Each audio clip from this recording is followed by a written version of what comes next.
Pemirsa, senang sekali juru bicara menyapa Anda dalam suasana yang berbeda. Hari ini kami menyapa Anda dalam rangka penyelenggaraan KTT ke-43 ASEAN di Jakarta. Sejumlah isu penting dalam keketuaan Indonesia pada KTT ASEAN Jakarta akan dibahas dalam penyelenggaraan tanggal 5 hingga 7 September 2023. Apa saja isu yang akan dibahas dan apa perbedaan dengan KTT ke-42 ASEAN di Labuan Bajo? Kita akan membahasnya hari ini bersama Dirjen IKP Kemenkominfo Republik Indonesia, Bapak Usman Kansong.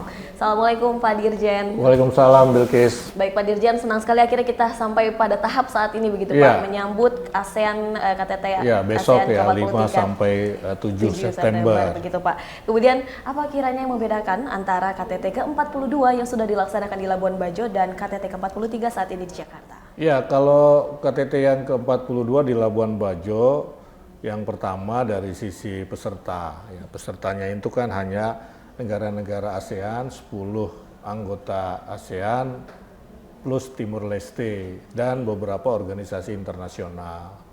Nah, kemudian yang di Jakarta yang sekarang ini KTT ke-43 ASEAN, ini orang sering menyebut ASEAN Plus Plus karena ada keikutsertaan negara-negara mitra, ya, misalnya Amerika, kemudian Kanada, ada Tiongkok atau China, ada Korea Selatan, India, kemudian juga Rusia, dan ada beberapa negara undangan seperti Bangladesh, begitu. Itu ada undangan dan sejumlah organisasi internasional seperti UN atau PBB, kemudian juga World Bank dan beberapa organisasi internasional lainnya. Kemudian yang kedua dari sisi tema yang dibahas, tentu karena pesertanya lebih luas, maka tema pembahasannya pun lebih luas jika dibandingkan dengan KTT yang ke-42 begitu. Jadi di sini ada tema misalnya Indo-Pasifik, ya, kemudian tema tentang digital ekonomi, ya, tema tentang bagaimana kita mempersiapkan diri menghadapi berbagai perubahan zaman begitu. Jadi temanya lebih luas dan juga kerjasama ekonomi tentu saja. Apakah itu berupa investasi, apakah kerjasama ekonomi dalam bentuk lainnya.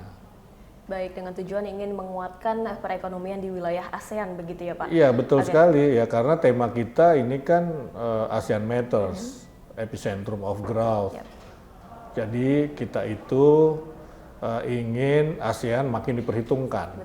Dan diperhitungkan antara lain sebagai apa? Sebagai pusat pertumbuhan ekonomi.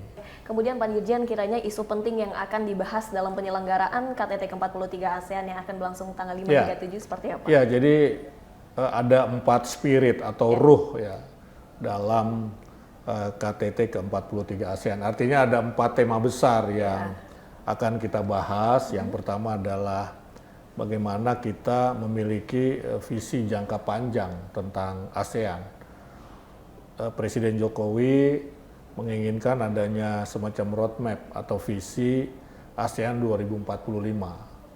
Pada 2045 ini ASEAN mau kita bawa kemana? Kira-kira seperti itu. ASEAN akan menjadi asosiasi negara-negara Asia Tenggara yang seperti apa begitu.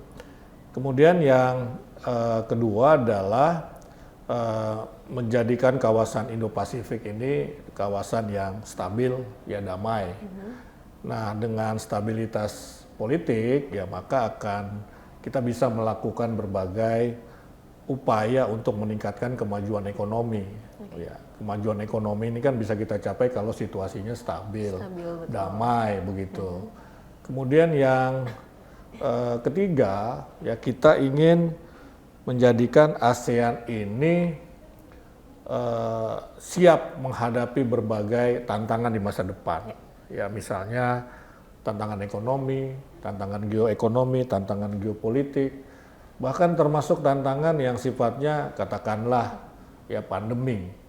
Seperti ketika kita menghadapi pandemi COVID-19. Kemudian yang keempat, spirit atau ruhnya adalah bagaimana kita menjadikan ASEAN sebagai pusat pertumbuhan ekonomi dunia. Nah, dalam konteks ini maka kita harus bicara soal ketahanan pangan, ketahanan energi, energi hijau, dan kerjasama ekonomi lainnya begitu. Kalau kita lihat potensi ASEAN itu ada untuk menjadi pusat pertumbuhan ekonomi dunia.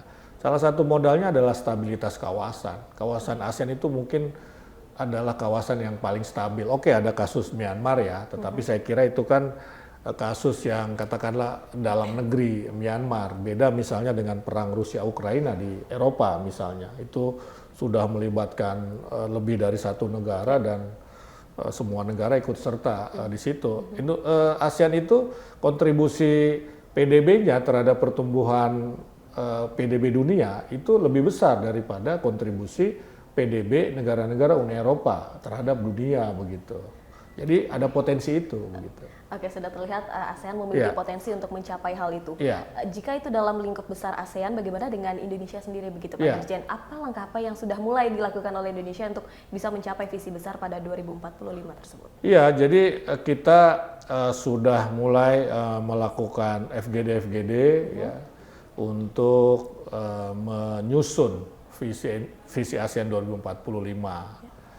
Jadi misalnya Lemhanas ya sudah melakukan diskusi-diskusi ya, kemudian nanti akan merancang roadmap ataupun visi ASEAN 2045 yang mestinya didiskusikan juga dengan negara-negara ASEAN lain untuk katakanlah mendapatkan kesepakatan supaya kita secara bersama-sama mencapai visi itu begitu ya. Jadi saya kira harus ada yang menginisiasi, harus ada yang memulai, dan di KTT ke-43 ini di Jakarta di Indonesia ya kita mencoba menawarkan gagasan tentang visi ASEAN 2045. Oke, jadi memang diharapkan penyelenggaraan yang akan dilaksanakan pada tanggal 5 hingga 7 ini dapat menghasilkan suatu kesepakatan begitu ya Pak Dirjen ya? Iya, karena itu justru di ruh atau spirit pertama ya.